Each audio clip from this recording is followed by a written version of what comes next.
نداء الحق صوت قد شجاني وبلغني الحقيقة والأماني وكان لي السبيل إلى المعالي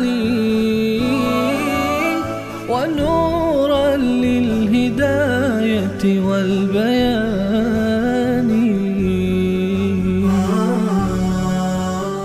أعوذ بالله من الشيطان الرجيم. بسم الله الرحمن الرحیم. سوره زمر بعد از سوره صاد هست و اولا مناسبت این سوره با سوره مبارکه صاد.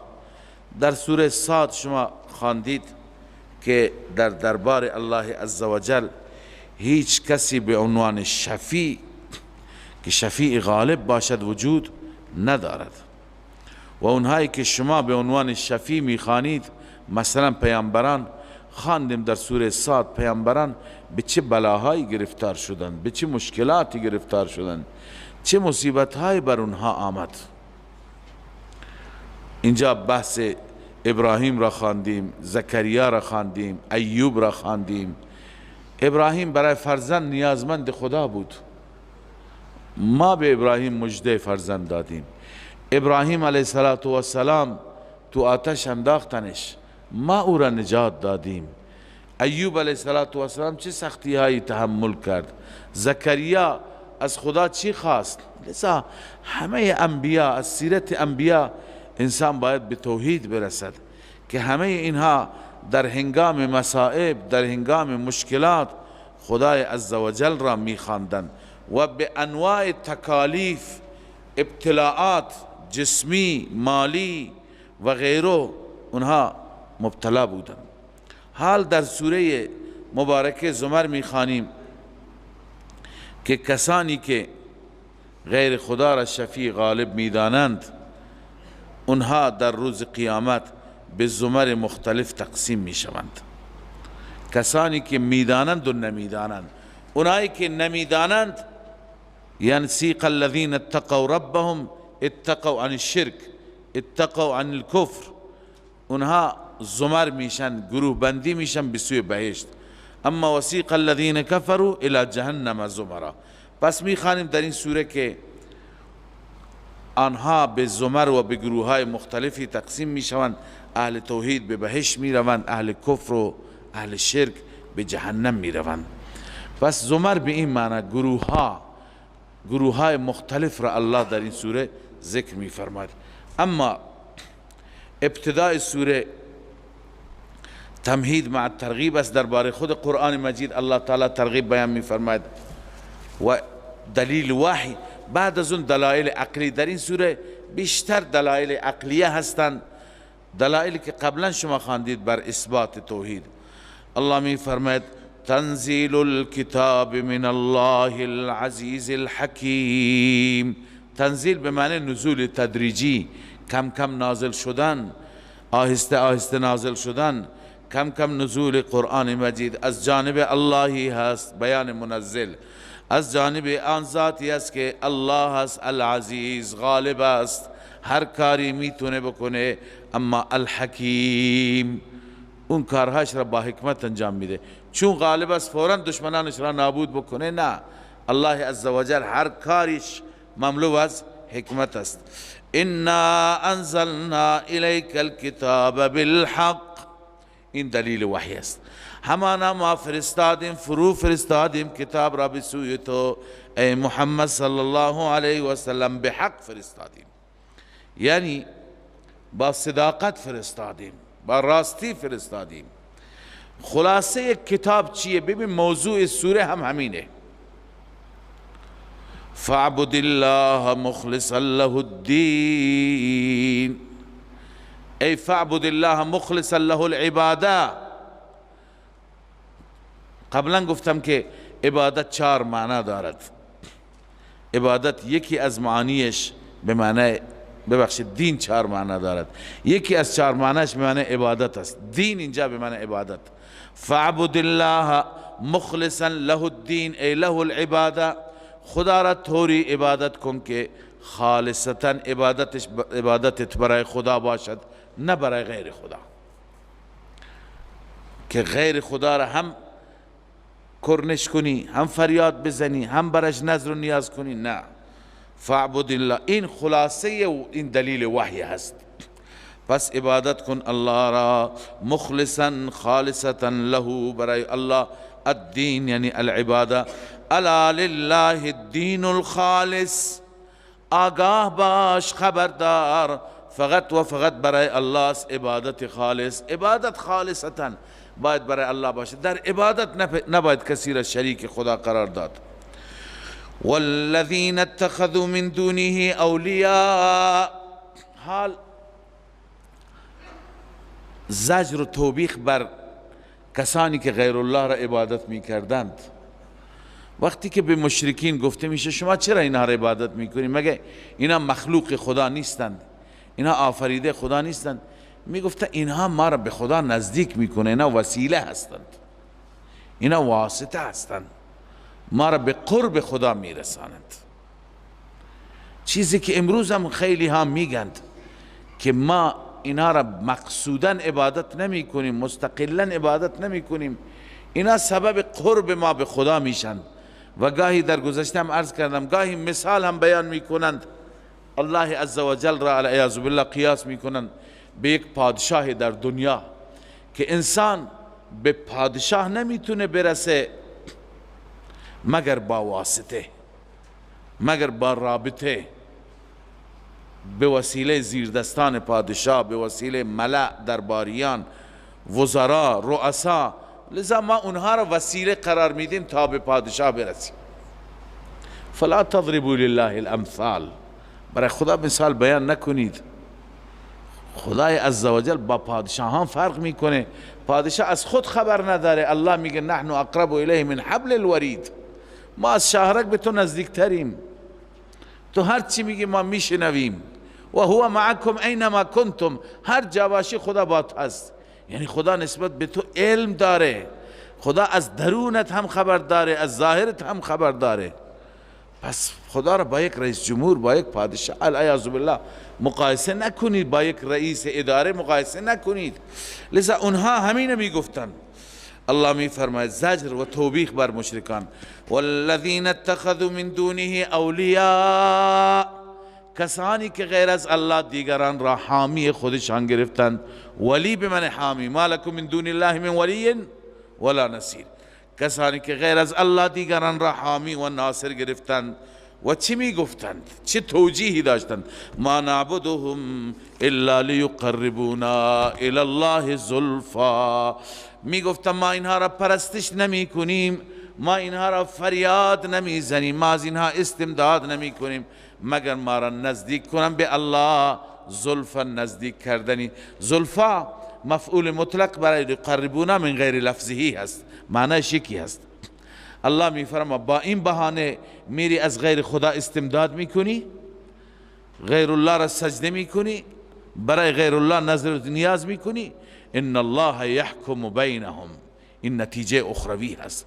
الله داوری میکند بین اینها عملا فیما هم فیه یختلفون، در آنچه که اینا اختلاف دارند، در مسائل اعتقادی که با اهل توحید اختلاف دارند، الله روز قیامت داوری میکند. ان الله لا یهدی من هو کاذب کفار، همانا الله راهنمایی نمی کند، توفیق هدایت نمی دهد کسی را که کاذب باشد، دروغگو باشد، قولا کفار، ناسپاس باشه، اعتقادا همه چیز را خدا بهش داده، او از غیر خدا استمداد می کند. از این ناشاکری بزرگتر؟ یا ایها الانسان ما غرک بربک الکریم، الذی خلقک فسواک. رب کریمی که این همه احسان بهت داده، چه چیزی تو را فریب داد که به در غیر رب میری؟ لذا الله می فرماید ان الله لا یهدی من هو کاذب کفار. الله هدایت نمی فرماید اون انسانی که دروغگو باشد. دروغ میگویم به سوی الله بعضی چیزها را نسبت میدهند، خدا به ما گفته، خدا اینو تعیین کرده، خدا چنین فرموده. کفار کسانی که ناسپاسند. ناسپاسی همینه که خالق الله است ولی از غیر خدا را عبادت میکنه، در مقابل غیر خدا تواضع میکنه، این ناسپاسی است.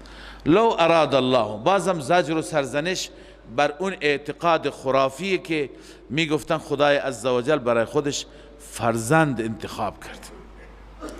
الله میفرماید لو اراد الله ان یتخذ ولدا، اگر خدا میخواست برای خودش فرزند انتخاب بکنند. ببینید اینجا اتخاذ آمده، گرفتن فرزند. پس این فرزند گرفتن به معنی تبنی هست، یعنی پسرخواندگی. خدا اگر بخواد کسی را پسرخوانده خودش قرار بده، پسرخواندگی به معنی نیابت است، یعنی کسی را بخواد نائب خود قرار بده. لاصطفی مما یخلق ما یشاء، خدای عزوجل انتخاب میکرد از مخلوقش هر کسی را که میخواست و بعد به شما هم اعلام میکرد. اما چنین چیزی نیست. سبحانه، اون ذات پاک است، منزه است، مطهر است از اینکه کسی را به عنوان نائب، به عنوان معین، به عنوان مشیر، به عنوان فرزند و پسرخوانده انتخاب بکنند. هو الله الواحد القهار، الله آن ذاتی است که الواحد یگانه است، القهار بر هر موضوعی غالب است، مسلط است. حال ببینید دلائل عقلیه را. ببین در تمام این تصرفاتی که ما میخوانیم خدای عزوجل واحد است، شریک ندارد، کسی در کنار خدا نبوده. در پیدایش آسمان ها، زمین، بقیه مخلوقات. وقتی که در خلق تنها است، چرا در الوهیت تنها نیست؟ در معبودیت چرا کسی دیگر را در کنارش عبادت میکنید؟ چرا برای کسی دیگر در کنار خدا هم نظر و نیاز میدهید؟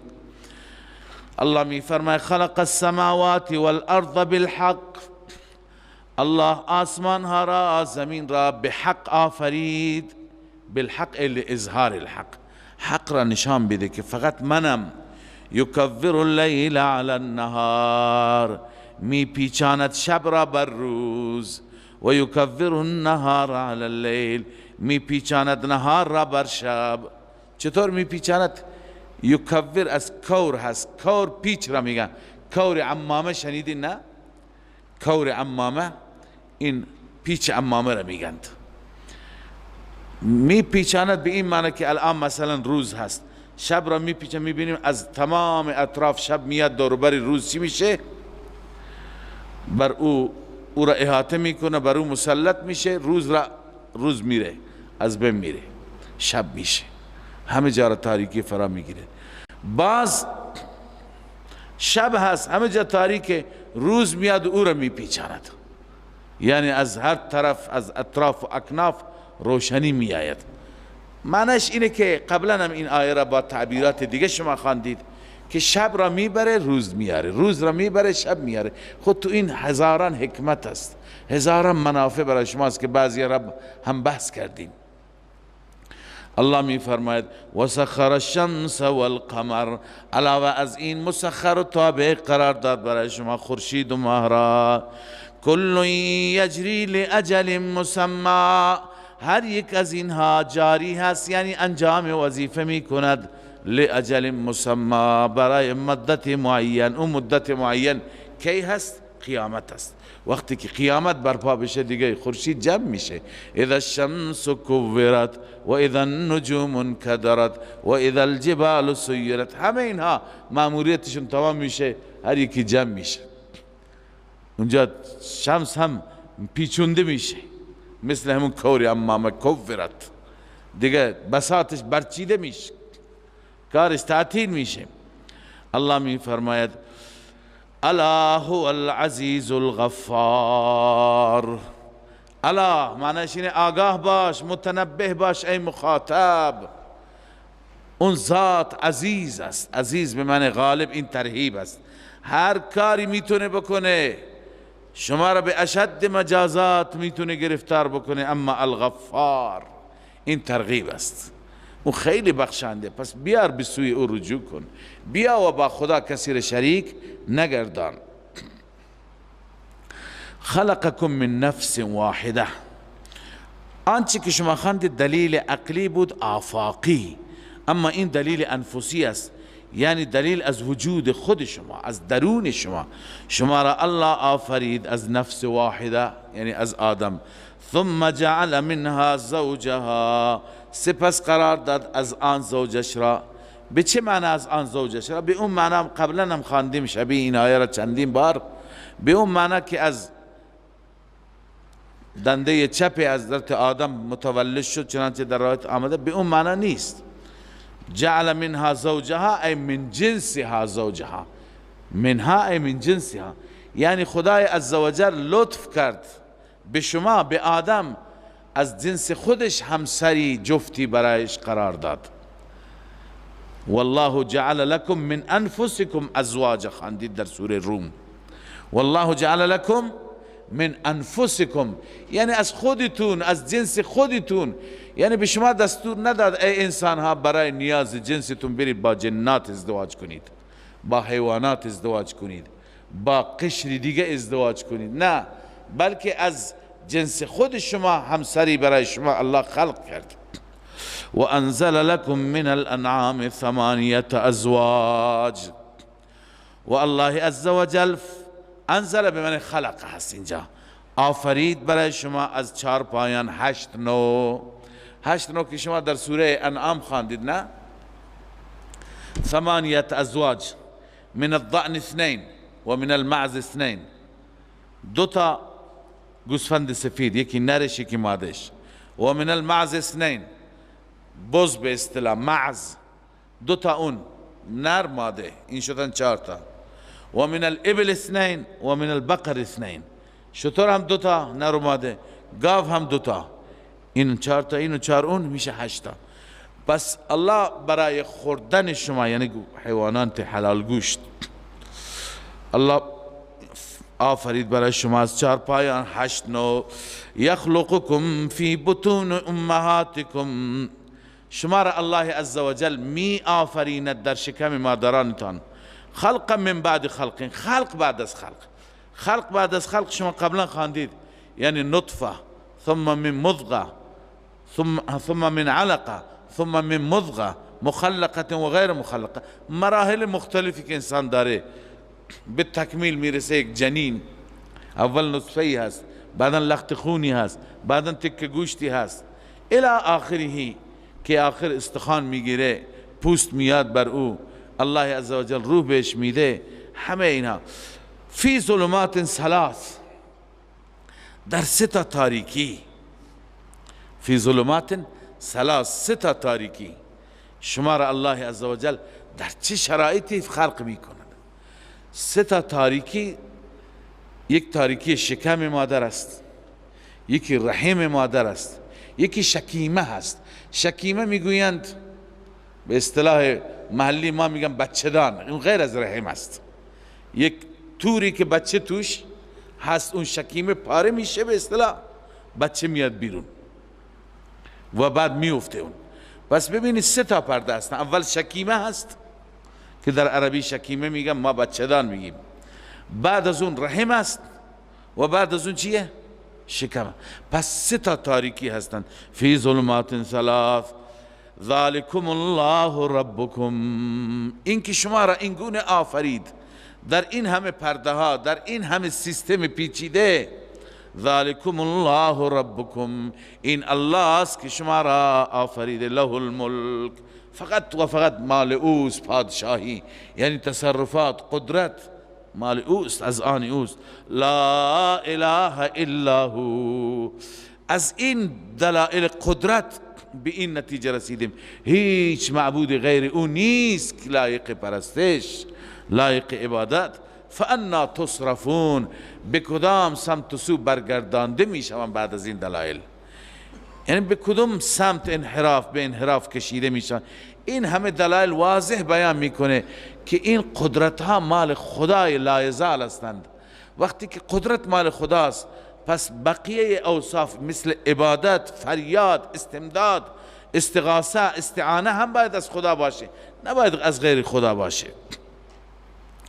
بازم الله میفرماید ای بندگان، اگر شما با وجود این اگر کفر کنید، شرک کنید، خدای عزوجل نیازی نداره. ان تکفروا فان الله غنی عنکم. تخویف اخروی هم هست. اگر شما کفر کنید جزایش و جوابش فان الله غنی عنکم نیست. جزایش این علت جزاست. ان تکفروا فلا ضیر فلا ضرر. اگر شما با خدا نسبت به خدا کفر کنید هیچ ضرری نمیکنید، هیچ ضرری برای الله نیست. چرا؟ چون فان الله، این علت اون جزای مقدر است. خداوند از شما بی نیازه، خدا نیازی به عبادت شما نداره. البته این هست که ولا یرضى لعباده الکفر، برای بندگانش کفر را نمی پسندد. اشاره به این است که الله دوست داره شما کفر نکنید، شما شرک نکنید.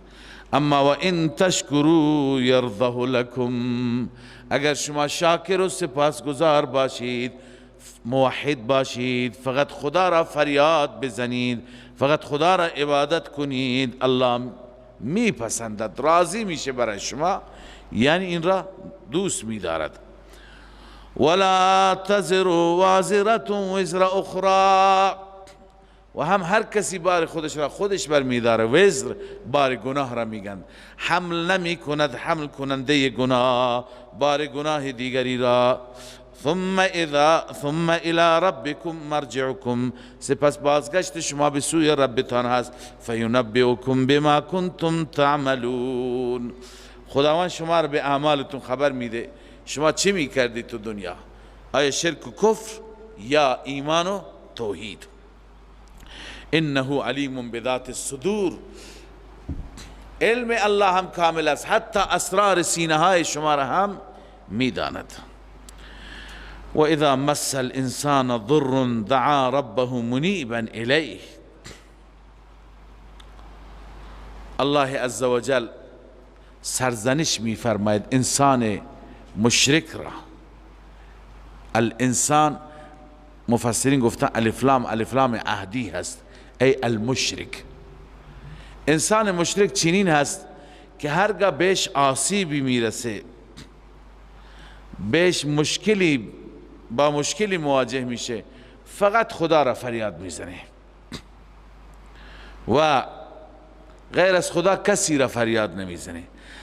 خدا وقتی مصیبتش را دور میکنه دوباره با خدا شریک میگیره. عنایت داشته باشید. و اذا مس الانسان، انسان بنویسید المشرک، چون از سیاق آیه هم همین معلوم میشه مراد از این انسان مطلق انسان نیست، ماها نیستیم. الله میفرماید هرگاه به انسان برسد ضر، این تنوین للتعظیم، ای ضر عظیم، مصیبت بزرگی، دعا ربه منیبا، این عود للفطره هست.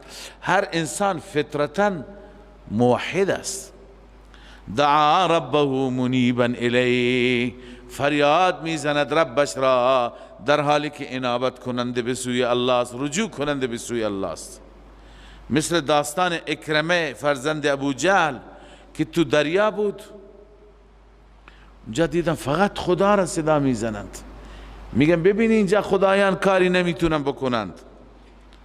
ثم اذا خوله نعمتا منه، الله میفرماید سپس زمانی که عطا میکند اون انسان را الله نعمتی از جانب خودش، مثلا امنیت بهش میده، آسایش میده، خطر رفع میشه، میاد به شهر خودش، نسی ما کان یدعو الیه من قبل، الله میفرماید فراموش کرد این بدبخت آنچه را که قبلا میخواند، یعنی خدا را فراموش میکند. اینکه خدا فقط کمکش کرد، این را فراموش میکند و جعل لله اندادا، برای خدا شریک قرار میدهد. الان دیگران را هم در کنار خدا استمداد میکند، فریاد میزند. اونجا معتقد بود اذا رکبوا فی الفلک دعوا الله مخلصین له الدین، اونجا معتقد بود غیر از خدا هیچ که نیست. اما اینجا نه، جعل لله اندادا، برای خدا شریک قرار میده. لیضل عن سبیل، تا از راه خدا گمراه بشه. الله عزوجل تخویف بیان میفرماید برای این انسان: ای انسان قل تمتع بکفرک قلیلا، اندکی با این کفرت، با این شرکت تو دنیا زندگی کن، بهره بگیر از زندگی دنیا. انک من اصحاب النار، همان تو از اصحاب النار هستی. تویی که وقتی که مشکل داری فقط خدا، و وقتی که در آسایش و در راحتی هم خدا، یعنی هم خدا و هم غیر خدا. دیگران را هم استمداد میکنی، از اونها استغاثه میکنی. الله میفرماید که عاقبتا تو از اصحاب النار هستی. امن هو قانت آناء اللیل ساجدا و قائما، الله عزوجل بشارت بیان میفرماید در مقابل این مشرک، بشارت برای مؤمن، برای موحد، برای اونی که فقط خدا را سجده میکنند، برای اونی که بغیر از خدا از کسی استمداد نمی کند. و همچنین یه مقایسه ای هست بین این دو گروه، بین خوبان و بدان، بین عابدین و غیر عابدین، بین مشرکین و غیر موحدین. الله می فرماید امن هو قانت آناء اللیل، آیا اون انسانی که در پاسهای شب، در اوقات شب تابع خداست، تابع دستور خداست، مثلا چیکار میکنه؟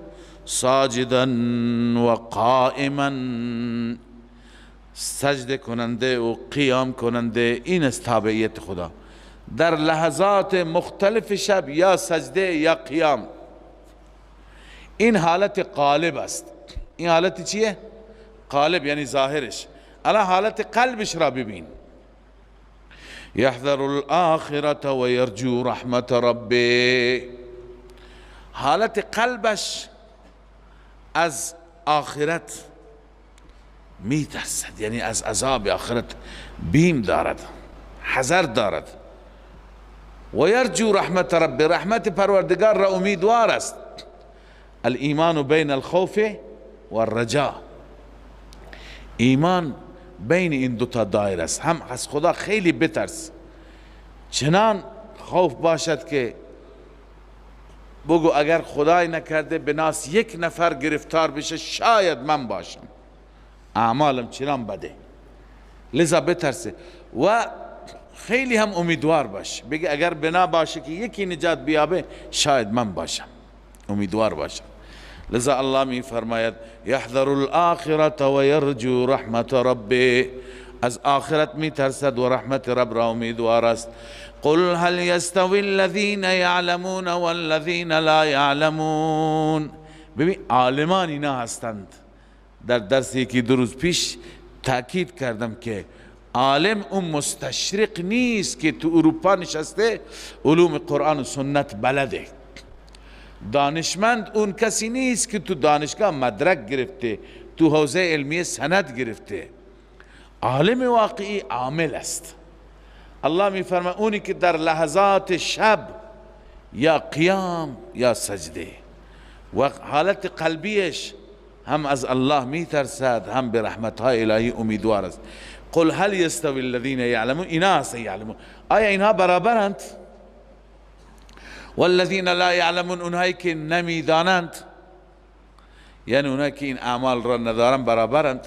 انما یتذکر اولو الالباب، جزی نیست که عقلمندان پند و اندرز حاصل میکنن. قل یا عباد الذین آمنوا اتقوا ربکم. الله عزوجل بعد از این اوصاف بشارت میده، اما بشارت توأم با ترغیب است. یعنی مژده باد تو را ای بنده خدا، اما این کارها را هم انجام بده. ترغیب هم از ضمن بشارت. قل ای قل یا محمد لعبادی، تفسیر قرطبی گفته به بندگان من بگو یا عبادی. این شرافت است، شرف بندگان. خدا به سوی خودش نسبت بده ای بندگان من. واقعا افتخار بزرگه خدا به ما بگه بندگان من. قل یا عبادی الذین آمنوا، ای بندگان من، آن بندگانی که ایمان آوردند، اتقوا ربکم، از ربتان پروا داشته باشید، از رب بترسید، از گناهان، از معاصی، از شرک، کفر. للذین احسنوا فی هذه الدنیا حسنه، این نتیجه تقواست. همانا برای آنانی که احسنوا فی هذه الدنیا حسنه، در این دنیا اخلاص دارند. احسنوا مل احسان ان تعبد الله کانک تراه فان لم تکن تراه فانه یراک. احسان اینه که گویا خدا را میبینی و عبادت میکنی. پس این میشه اخلاص. کسانی که اخلاص دارند در این دنیا، برای آنها چی است؟ حسنه هست، نیکی هست. جای ما خواندیم حسنه یا حسنه به معنی بهشت. للذین احسنوا الحسنى و زیادة ای لقاء الرب. و ارض الله واسعه، اشاره به مبحث هجرت است. یعنی اگر برایت مشکله، مانع عبادتت هستند، مزاحم عبادت هستند، زمین خدا تنگ نیست، فراخ. پس برو به سوی سرزمین های دیگر. انما یوفی الصابرون اجرهم بغیر حساب. اینجا تلقین صبر در هجرت است. جزی نیست که به صورت کامل دریافت میکنند صابران پاداششون را بدون حساب، شمارشی نیست، چنان خدا بهشون میده بدون شمارش. این صابرین چه کسانی هستند؟ کسانی که ببین در ترک وطن و هجرت برایشون مصیبت پیش میاد، نه اون که عرض کنم پدرش مرده، برادرش مرده، گریه میکند. مراد از صابرین کسانی که در راه احکام الهی از خود صبر و شکیبایی نشان میدن. قل انی امرت ان اعبد الله مخلصا له الدین. ای پیامبر اعلام کو انی امرت ان اعبد الله، من دستور داده شدم از جانب الله اینکه عبادت کنم خدا را مخلصا له الدین. این بازم بار دوم موضوع سوره اعاده شد. مخلصا له الدین ای مخلصا له العباده، به من دستور رسیده که عبادتم را خالصتا برای ربم انجام بدم، کسی را در عبادت او شریک نکنم. ببین مفهوم عبادت چیه؟ ما عبادت جانی داریم، مالی داریم، زبانی داریم. زبانی که ورد بکنه ربش را، فقط به ذکر به زبان بیاورد. بعضی ها متاسفانه امروز میرم به طرف خرافاتی که بعضی از انواع عبادت های زبانی را، مثلا بعضی میگند که در باب تصوف میگند که ورد نام پیر چه خیراتی و چه برکاتی برای انسان داره. به جای ذکر خدا اون پیری، اون مرشدی که داره اون را ورد میکنه، اون را ذکر میکنه. این عبادت زبانی هست. تو کتاب ها هست که میگه چند بار نامش را بگیری، بگی فلان فلان خیر و برکت بهت میرسه. یا اینکه عبادت مالی، فقط باید برای خدا گوسفندت را بکشی، برای خدا شربتت را تقسیم بکن، برای خدا حلوا بده، نخود و کشمش بده، آش میده، هر چی میده بده. اگر این را برای خوشنودی و رضای غیر خدا بدی، میشه عبادت مالی غیر الله. الله انتظار داره این عبادت ها مال او باشه. سوم عبادت جانی، سجده کردن هست، رکوع کردن هست، طواف کردن هست، دعا و فریاد هست. اینا عبادات جانی هستند، اینا باید همه برای خدا باشد. لذا الله می فرماید قل انی امرت ان اعبد الله، به من دستور رسیده که من الله را عبادت کنم مخلصا له الدین، خالصتا له الدین ای له العباده، و امرت لان اکون اول المسلمین، و دستور صادر شده برای من اینکه باشم اولین مسلمان در این امت. قل انی اخاف ان عصیت ربی عذاب یوم عظیم، من می ترسم اگر من نافرمانی ربم را بکنم از عذاب روز بس بزرگ، یعنی روز قیامت من می ترسم. قل الله اعبد، بار چندم تکرار میشه، همون یک موضوع، این معنادار است، این رب که تأکید میکنه. قل الله اعبد، بگو الله را فقط من عبادت میکنم. شما این را خواندید در نحو که مفعول را وقتی مقدم بکنی از فعل از عاملش فایده چی میده؟ حصر. قل الله اعبد، به خاطر همین فایده حصر ما ترجمه میکنیم فقط الله را عبادت میکنم. این کلمه فقط همون حصره. قل الله اعبد، فقط الله را عبادت میکنم مخلصا له دینی، خالصتا برای الله هست عبادت من. دینی ای عبادتی. الله می فرماید شما مشرکان هر چی عبادت میکنید به ای پیغمبر اعلام بکن، هر چی عبادت میکنید بکنید. فعبدوا ما شئتم من دونه، شما عبادت کنید آنچه که میخواهید غیر از الله، غیر از الله هر چی میکنید بکنید، من فقط خدا را. قل ان الخاسرین الذين خسروا انفسهم و اهلیهم یوم القیامه. این تخویف اخروی است، یعنی اگر هر چی عبادت میکنید بکنید ولی قیامتتون سیاهه، قیامتتون خطرناکه. بگو همانا خاسرین، انسانهای زیانکار. اصل خاسر اون نیست که ورشکست میکنه 1 میلیاردش از بین میره، بلکه اون هست خاسر اصلی، ورشکست اصلی.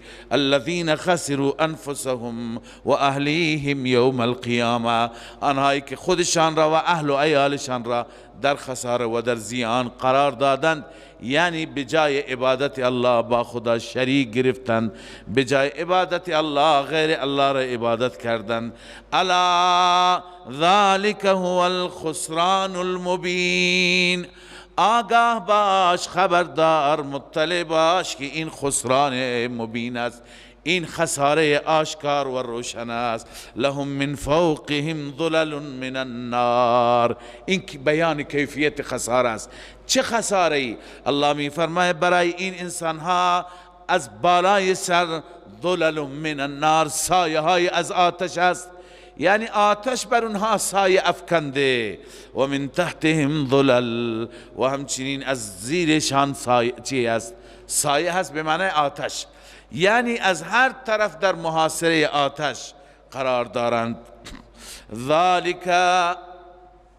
ذالک یعنی این عذاب، این عذابی که ذکر شد، یخوف الله به عباده، الله شما را می ترساند از آن، الله می ترساند از آن عذاب عبادش را، بندگانش را.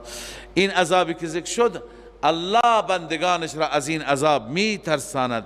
یا عباد فاتقون، ای بندگان من فقط و فقط از من بترسید. سبحان الله، انسان تو این آیات خیرخواهی، ناصح بودن را می بیند. چقدر الله عزوجل خیرخواه بندگانش هست و ناصح هست، با چه کلمات مهربانی محبت آمیز ما را راهنمایی میکنه. ای بندگان از من بترسید، عبادت غیر نکنید، شرک نکنید. یا عباد فاتقون، حال اونهایی که غیر خدا را عبادت میکنند بیان اونها و تکلیف اونها. والذین اجتنبوا الطاغوت ان یعبدوها، بیان موحدین است، ببخشید. والذین اجتنبوا الطاغوت، مجده هست آنانی که از طاغوت اجتناب میکنند. طاغوت را بنده قبلا در مقدمه در مسئله اله 9 تا معنا برش بیان کردم. حضرت استاد جاجروی رحمه الله بیان فرموده بود، اون 9 تا معنا را من بیان کردم.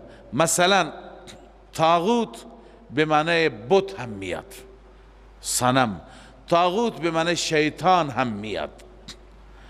طاغوت به معنی اون ملای مثل کعب ابن اشرف که انسانها را گمراه میکند و راه بجای راه توحید راه شرک را نشان میده، به اون معنی هم میاد. طاغوت به معنی اون پادشاه ظالم و پادشاه جابر و جور که بجای اینکه مردم را به سوی خدا و عبادت خدا فرا بخوانند میگه انا ربکم الاعلی، میگه دستور من، حکم من، هر چه من میگم. به اون معنی هم میاد. و طاغوت بهترین و جامعترین معناش که شامل همه اینها میشه کل ما عبد من دون الله، هر چیزی که بغیر از الله پرستش بشه، بغیر از الله تعظیم بشه، چه پادشاهی باشد، چه نماد شرکی باشد، بتی باشد، سنگی باشد، صلیب باشد، اینا همه که نمادهای شرک هستند، اینا همه طاغوتن. چه ملایی باشد که بگه منو پرستش بکنید، یا در مقابل حکم خدا حکم من. الله می فرماید آنانی که از طاغوت اجتناب می کنند، از چیش اجتناب می کنند؟ ان یعبدوها، این بدل اجتماله، اجتناب می کنند از این که او را عبادت کنند. و انابو الی الله، و انابت رجوع دارن به سوی الله. لهم البشرا، برای این بندگان مژده بادا، برای اینها مژده، برای اینها خوشخبری. کدوم بندگان؟ خب لهم البشرا مژده کی هست؟ مفسرین در اوقات مختلفی را ذکر کردن.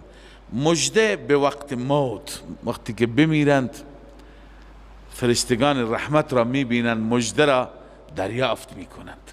با چه لطفی، با چه اخلاق نیکی روحش را قبض میکنند و با او چگونه خوب برخورد میکنند. این قول اول. قول دوم مژده در قبر، وقتی که در قبر میبینن سبحان الله این توحید چقدر برای من مفید شد. در قبر لین و رفقت فرشتگان را میبینن.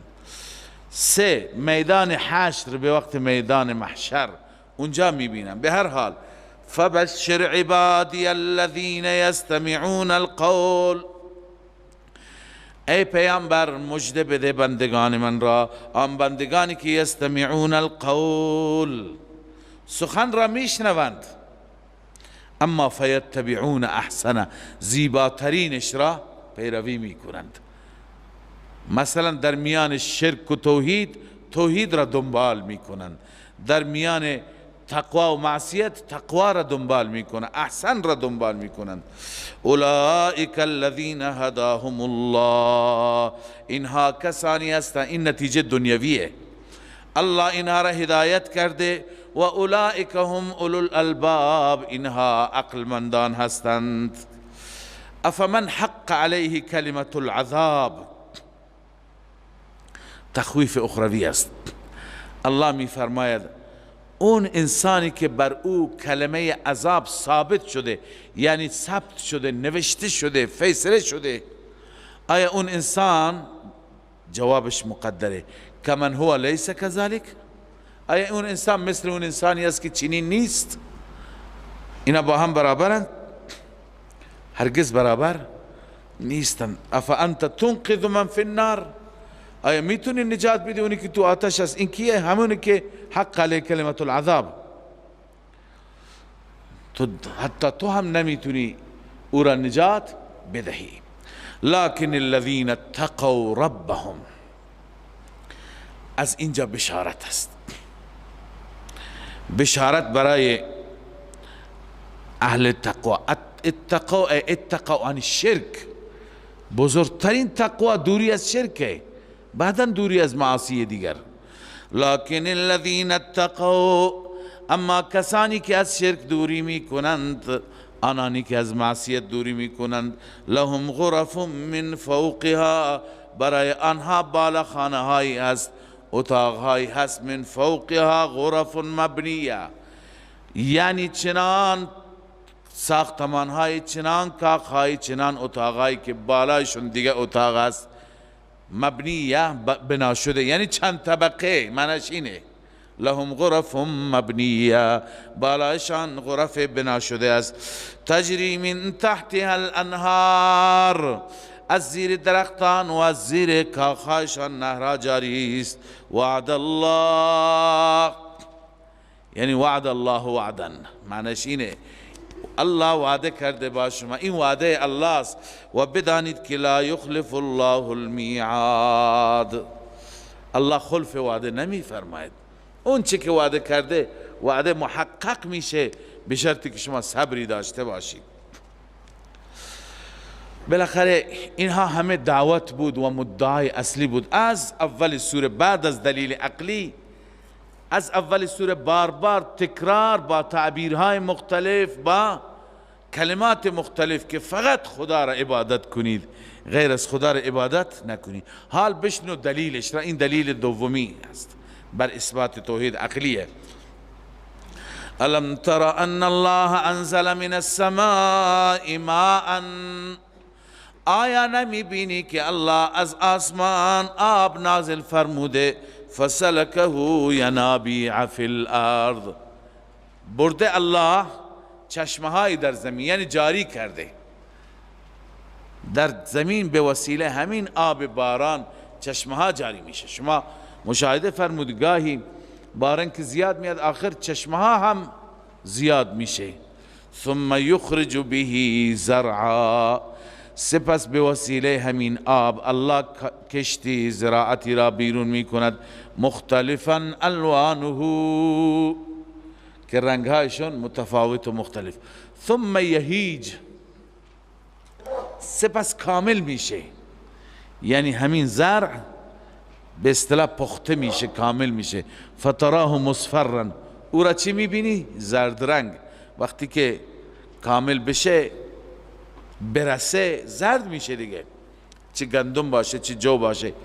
ثم یجعله حطاما، بعدا الله اون را ریزه ریزه تکه تکه میکنه. منظور اینه که درو میشه، کوبیده میشه، آشغال میمانه دیگه، چیزی نمیمانه. ان فی ذلک لذکری لاولی الالباب، در همه این مراحل از ابتدا تا انتها آخر چی میشه؟ این تبدیل به غذایی، به خوراکی بسیار خوب برای انسان میشه. پند و اندرز هست برای عقلمندان که اگر بخواهند به نتایج خوب برسند. افمن شرح الله صدره للاسلام، خداوند عزوجل گاهی مقایسه می کند توحید و شرک را در مقابل هم قرار میده، گاهی افراد را، مؤمن و کافر را، موحد و مشرک را. الله می فرماید افمن شرح الله صدره للاسلام، آیا اون انسانی که خداوند عزوجل سینهش را برای اسلام باز کرده، شرح صدر نصیبش کرده، یعنی اسلام را درک میکنه، اسلام را میفهمد. خب این استفهام بود، جوابش اینجا ذکر نیست. شیخ رحمه الله میفرماید کمن هو لیس کذالک، افمن شرح الله صدره للاسلام کمن هو لیس کذالک. تفسیر معلم گفته افمن شرح الله صدره للاسلام کمن لم یشرح صدره. تفسیر خازن گفته یعنی هر چی شما مقدر میکنید معنا جور در بیاد. کمن طبع الله علی قلبه فلم یهتدی، این کسی که خدا سینه اش را شرح صدر فرموده، مثل اون کسی آیا هست مثل که خدا به اون مهر زده که هیچ وقت بر هدایت نیست.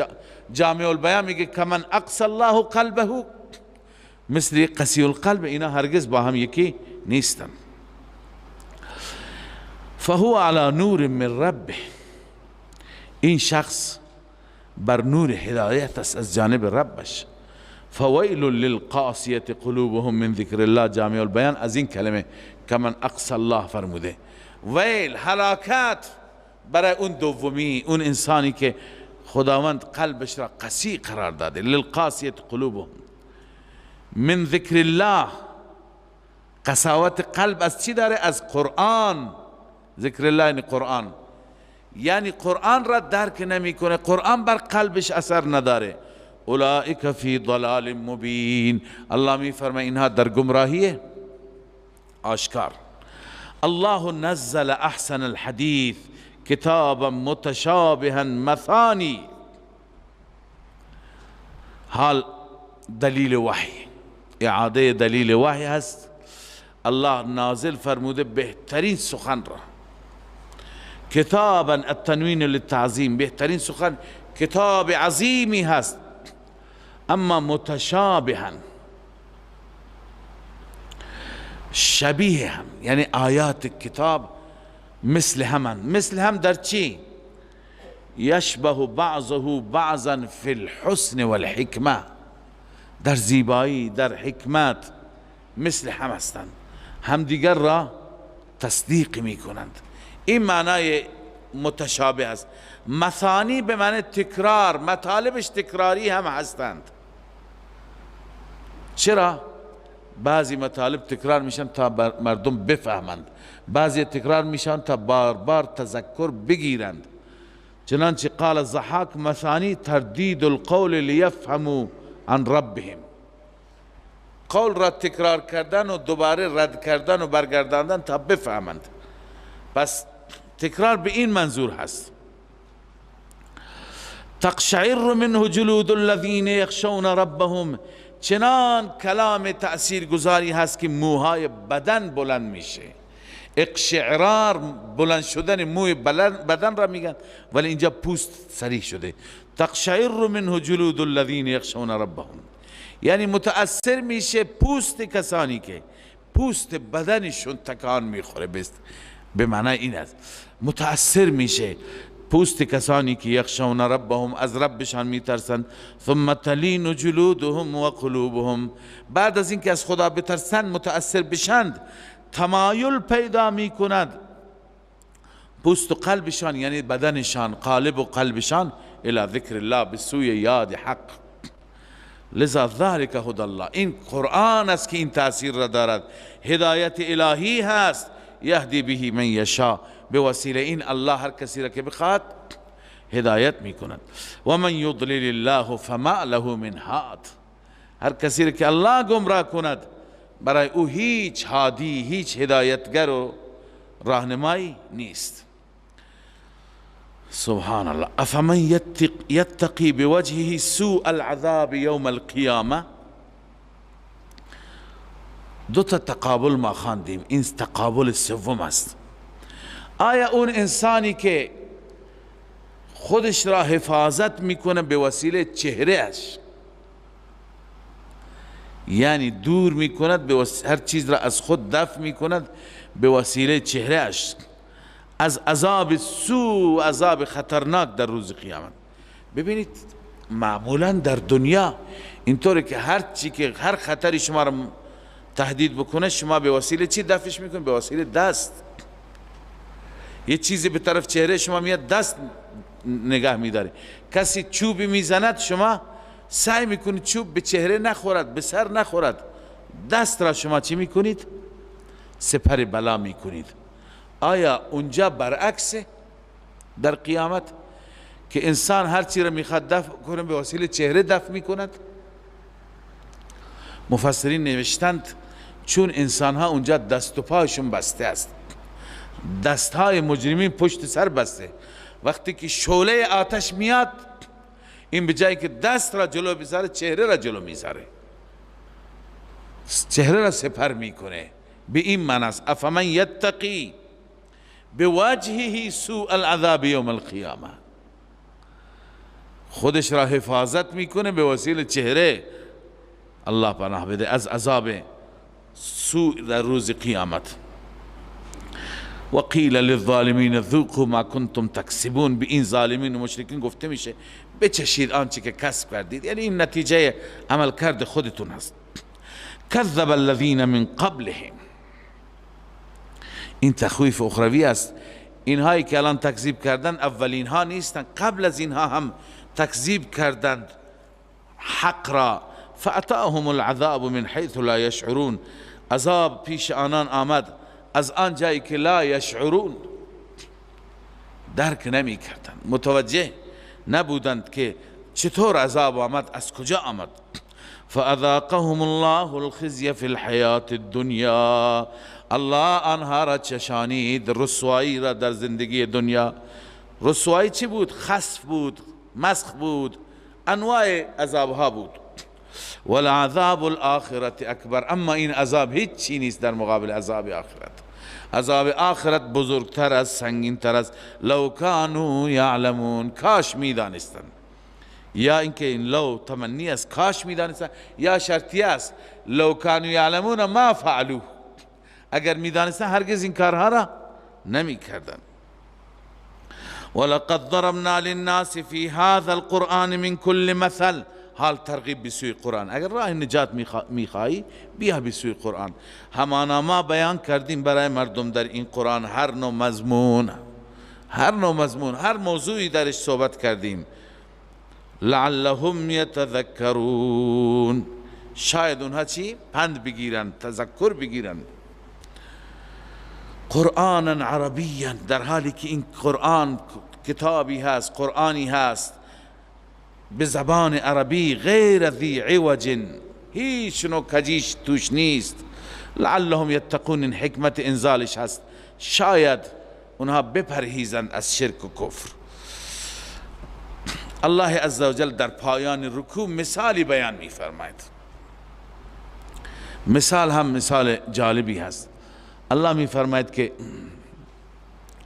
دو تا غلام هستند. یک غلام یک برده هست که 10 نفر شریکند، چندین نفر شرکا هستند، همه این شرکا با هم درگیرند. اون میگه این غلام بیاد برای من کار بکنه، اون میگه برای من کار بکنه، هر یکی به طرف خودش بکشه. این غلام را برای کدوم یک بخواد خدمت بکنه؟ بعدم هیچ یکی به این رسیدگی نمیکنه، نه کسی غذاش میده، نه کسی لباسش میده، چون که بلا تکلیف هست، درگیری روش هست. یکی این مثال. و مثال دوم، یک برده هست، یک غلام هست مال یک آقا. این برده همون آقای خودش را خدمت میکند، آقا هم به این رسیدگی میکند. آیا این دو تا برده با هم برابرند؟ هرگز برابر نیست.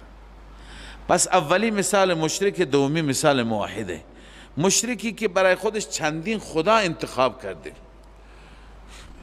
نمیدونه کدوم را راضی بکنه. مشرکین مکه همین طور بودن. میگن 360 بت که داشتند، در 360 روز هر روز یکی را عبادت میکردند. بعض این طور نوشتند در تمام روزهای سال هر روز یکی را عبادت میکرد. بعض به سفر که میرفتن اون خدایشون فرق میکرد، خدای سفر غیر از اونها بود. الله میفرماید ضرب الله مثلا رجلا فیه شرکا، بیان فرموده الله مثال مردی را که در آن شریکانی هستند، اما شریکان متشاکسون، شرکای درگیر هم. متشاکسون یعنی ناسازگار، درگیر، هر یکی میگه که حق من تلف شده. خب این برده به هیچ یک میرسه و هیچ یک از این شرکا به این برده میرسه؟ خیر، این تلف میشه، ضایع میشه. و رجلا سلما للرجل، و همچنین مثال دوم، اون مردی که سالم است، یعنی در بس در اختیار یک مرد است، فقط برای یکی کار میکند. هل یستویان مثلا؟ آیا این دوتا مثال با هم برابرند؟ هرگز نه. پس شما دومی باشید، ارباب متفرق نگیرید. یا صاحبی السجن ارباب متفرقون خیر ام الله الواحد القهار. الحمدلله، ای الحمدلله وحده، جلالین گفته. پس معلوم میشه که الوهیت اختصاص به الله دارد. بل اکثرهم لا یعلمون، بلکه اکثر اینها نمیدانند و میروند غیر خدا را هم میگیرند. انک میت و انهم میتون. این جواب شبهه مشرکین است. مشرکین میگفتند، همدیگر را دلداری میدادند، تسلی میدادند، نگران نباشید، این پیغمبر که چشماش را ببندد از این دنیا بره، دیگه بعد از اون این نهضت را کسی ادامه نمیده، این خط را کسی ادامه نمیده، دیگه این دین خاموش میشه، چراغش خاموش میشه، فراموش میشه.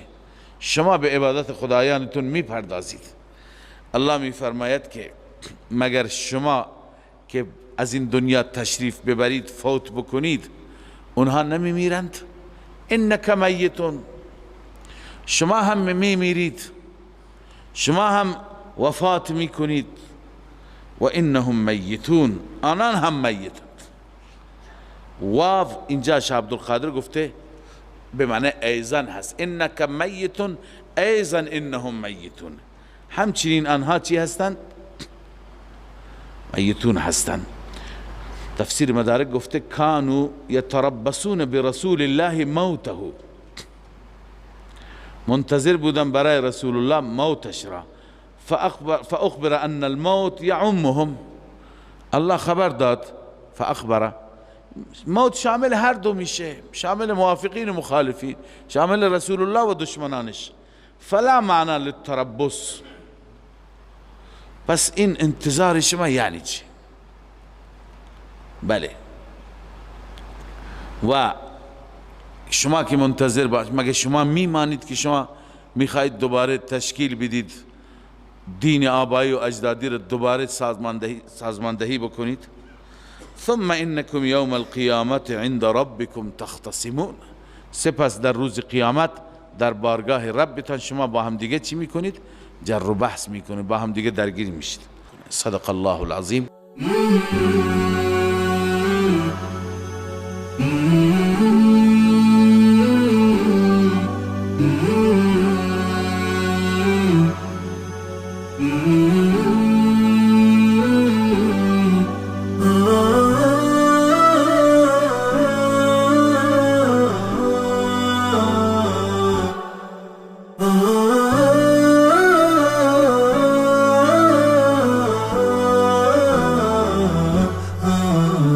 نداء الحق صوت قد شجاني وبلغني الحقيقة والأماني، وكان لي السبيل إلى المعالي، ونورا للهداية والبيان.